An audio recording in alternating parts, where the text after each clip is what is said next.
En parlant d'outrance, précisément, j'ai trouvé les propos du président de la République extrêmement outranciers. Lesquels ? Et agressifs d'ailleurs.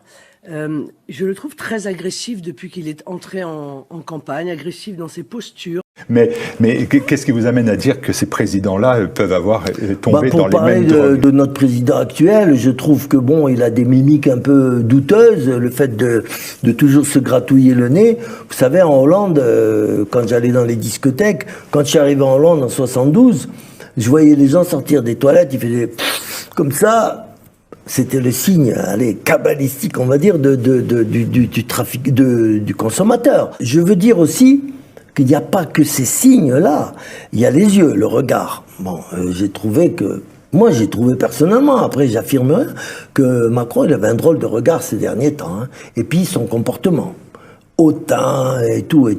La cocaïne, ça crée un dédoublement de la personnalité. Le comportement avec le peuple. Vous voyez ce qui se passe en ce moment avec les gilets jaunes. C'est normal, ça, c'est pas normal. Qu'un président dise ça, c'est le comportement. Je dis bien, c'est le comportement d'un cocaïnomane. Hein. Vous allez bien ? Ça va ? Président, vous visitez ici un hôtel réquisitionné qui héberge des SDF.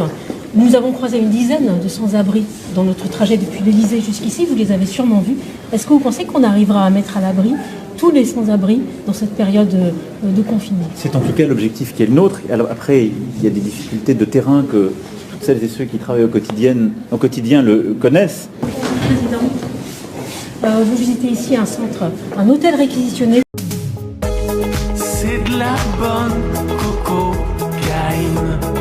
C'est de la bonne coco, c'est de la bonne cocaïne, c'est de la bonne coco, c'est de la bonne cocaïne, c'est de la bonne coco. C'est de la poudre de perlimpinpin.